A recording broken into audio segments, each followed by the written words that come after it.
দিদা ঠাকুমার হাতের আচারের স্বাদ পেতে কিন্তু হ্যাংলা মনের আজকের এই আচারের রেসিপিটি অবশ্যই আপনাদেরকে ট্রাই করতে হবে, কারণ এতটাই সুস্বাদু আর এতটা অল্প সময়ে কোনো ঝামেলা ছাড়াই কিন্তু বাড়িতেই বানিয়ে নিয়েছি পারফেক্ট এই আচার। অসাধারণ এই মিষ্টি আচার কিন্তু একবার বানালে বাড়ির সকলের মন জিতে নেবে। আর আম শেষ হওয়ার আগেই কিন্তু একবার এই আচারটা বাড়িতে ট্রাই করবেন বন্ধুরা, কারণ এই সহজ পদ্ধতিতে একবার এই আচারটা বানিয়ে নিয়ে 1 বছরের জন্য আপনারা স্টোর করে রেখে যখন খুশি তখন খেতে পারবেন ইচ্ছে মতো।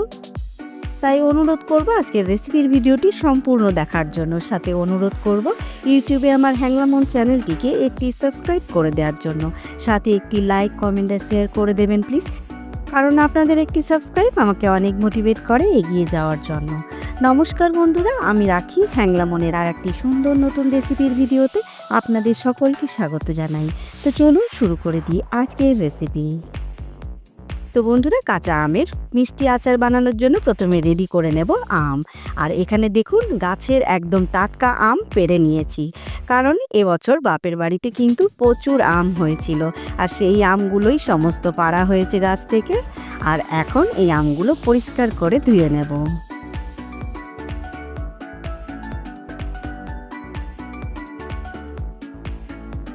আমগুলোকে খুব ভালো করে ধুয়ে নিতে হবে, কারণ আমের গায়ে টাটকা যে আঠাগুলো লেগে থাকে সেগুলো কিন্তু অনেক ক্ষতিকর, তাই পরিষ্কার করে না ধুলে কিন্তু আম ব্যবহার করা চলবে না। সমস্ত আম ধুয়ে নিয়েছি আর এখন আমগুলো কেটে নেব। আর এই আমগুলোর কিন্তু এখনও খুব ভালোভাবে আঁটি হয়নি। দেখুন, এই বিছনটা শক্ত না হওয়ার জন্য কিন্তু আমি এই আমগুলো খোসা সমেতই রেখে দেব, কারণ খোসা কেটে নিলে কিন্তু আঁটি না হওয়ার জন্য আমগুলো গলে যাবে। তাই খোসা সমেত এই আচারটা বানিয়ে নেব, এতে কিন্তু অনেক সুস্বাদু হয়। আমি ঠিক এরকম সাইজ করে কেটে নিলাম। তো সমস্ত আম আমি এখানে কেটে নিয়েছি দেখুন। আর এখন এই আমের থেকে কিন্তু জলটাকে একদম শুকিয়ে নিতে হবে। তো বন্ধুরা, আমের আচারের জন্য প্রথমে রেডি করে নেব মশলা। তার জন্য দিয়ে নিচ্ছি 1 চামচ 5 ফোড়ন, সাথে দিয়ে নিচ্ছি 1 চামচ কালো সর্ষে, সাথে দিয়ে নেব 2 থেকে 3টে শুকনো লঙ্কা, যেটাকে আমি হাত দিয়ে ভালো করে কুচিয়ে নেব।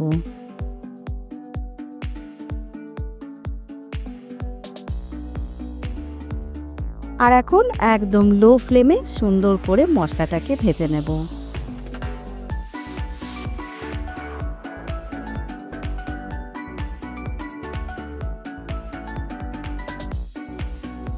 তো বন্ধুরা, মশলাটা সুন্দর করে আমি ভেজে নিয়েছি।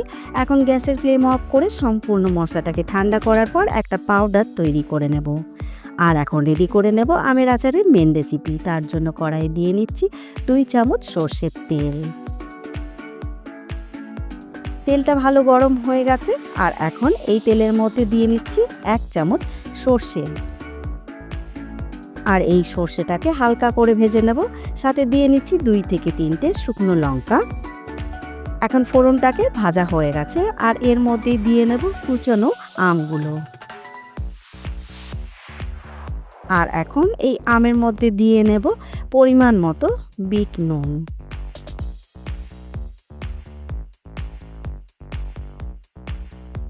এখন এই আমগুলোকে সুন্দর করে কষিয়ে নেব 4 থেকে 5 মিনিটের জন্য।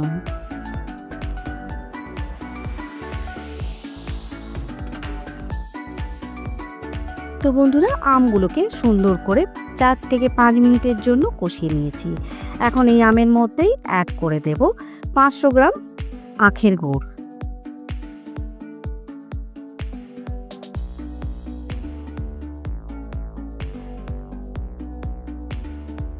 আর এই 500 গ্রাম আখের গুড়ের সাথে আরও অ্যাড করে দেব 300 গ্রাম চিনি।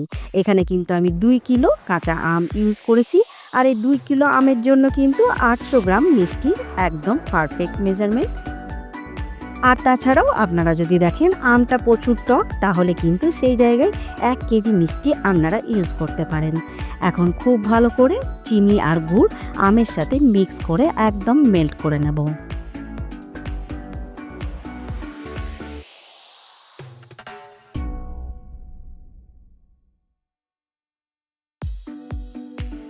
তো দেখুন এখানে কিন্তু চিনি আর গুড় সুন্দরভাবে মেল্ট হয়ে গেছে। আর এখন এই আমটাকে গুড় আর চিনির সাথে খুব ভালো করে কুক করে নেব।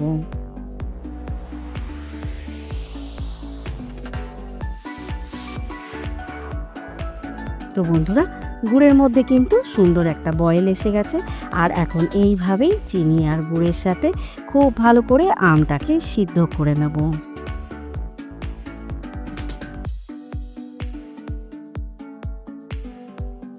এখানে দেখুন আম কিন্তু একদম সিদ্ধ হয়ে এসেছে, কারণ আমের কালার অনেকটাই ট্রান্সপারেন্ট হয়ে গেছে।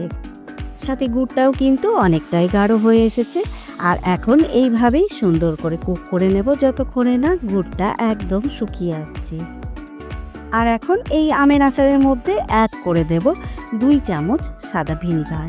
আর এই ভিনিগারের জন্যই কিন্তু এই আচারের আয়ু অনেক বেড়ে যাবে। এখন খুব ভালো করে কুক করে নেব আমটাকে ততক্ষণ পর্যন্ত যতক্ষণে না গুড় গাঢ় হয়ে আসছে। তো দেখুন বন্ধুরা, একদম কিন্তু গাঢ় হয়ে গেছে আচার। আর আচারের কালার দেখলেই বুঝতে পারবেন কতটা সুন্দর হয়েছে। একদম কিন্তু সুন্দর একটা কালার নিয়ে রেডি হয়েছে এই মিষ্টি আমের আচার।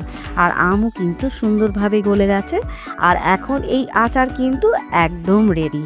তাই এই আচারটা এখন যেরকম পাতলা দেখছেন, ঠান্ডা হওয়ার পর কিন্তু 2 থেকে 3 দিন রোদে দিলেই একদম ঝরঝরে হয়ে যাবে। তাই এরকম আচার বানানোর জন্য কিন্তু আজকের রেসিপি অবশ্যই ফলো করবেন। তো চলুন এখন সব শেষে দিয়ে নিচ্ছি গুঁড়ো মশলাটা। হ্যাঁ, ভেজে রাখা গুঁড়ো মশলা, এটা কিন্তু দিয়ে নেব অল্প করে 1 চামচ বা 2 চামচ।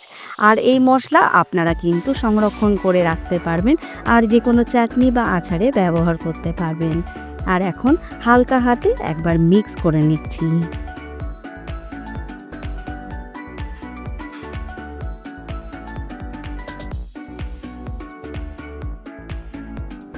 আচার একদম রেডি। তাই এখন গ্যাসের ফ্লেমটা অফ করে দিয়ে ঠান্ডা করার পরই কিন্তু এটাকে কোনো এয়ারটাইট কন্টেনারের মধ্যে স্টোর করে রাখবো। কাঁচের বোল হলে তো আরোই ভালো। আর এখন আপনাদের দেখিয়ে দিই আচারটা ঠিক কীরকম তৈরি হয়েছে। দেখুন কতটা সুন্দর কালার এসেছে, একদম যেন বাজারের থেকে কেনা। সুন্দর কালারের সাথে কিন্তু এর টেস্টও হয়েছে অসাধারণ। তাই বন্ধুরা, আজকের রেসিপির ভিডিও অবশ্যই কিন্তু বাড়িতে একবার ট্রাই করবেন কাঁচা আম শেষ হওয়ার আগে। সাথে কমেন্ট করে জানাবেন খারাপ লাগলে। তো চলুন এখন এই আচারটাকে থামিয়ে নিয়ে সম্পূর্ণ ঠান্ডা করার পরই কিন্তু স্টোর করে রাখবো, আর বাড়ির সকলে খেয়ে আনন্দ করব। বন্ধুরা, দিদা ঠাকুমার হাতের স্বাদের আচার কিন্তু একদম রেডি। তো চলুন, আজকের রেসিপির ভিডিওটি আপনারা যদি ফেসবুক পেজ থেকে দেখেন তাহলে প্লিজ বন্ধুরা আমার ফেসবুক পেজটিকে ফলো করবেন, সাথে একটি লাইক করে দেবেন। আর আপনারা চাইলে কিন্তু আমার ইনস্টাগ্রাম চ্যানেলটিকেও ফলো করে রাখতে পারেন, কারণ সমস্ত নিউ রেসিপির ভিডিওর ফার্স্ট আপডেট কিন্তু সেখানেই পেয়ে যাবেন। আর সকলকে জানাই বন্ধুরা অসংখ্য ধন্যবাদ আজকের ভিডিওটা সম্পূর্ণ দেখার জন্য। তো চলুন, আজকের ভিডিওটি এখানেই শেষ করছি।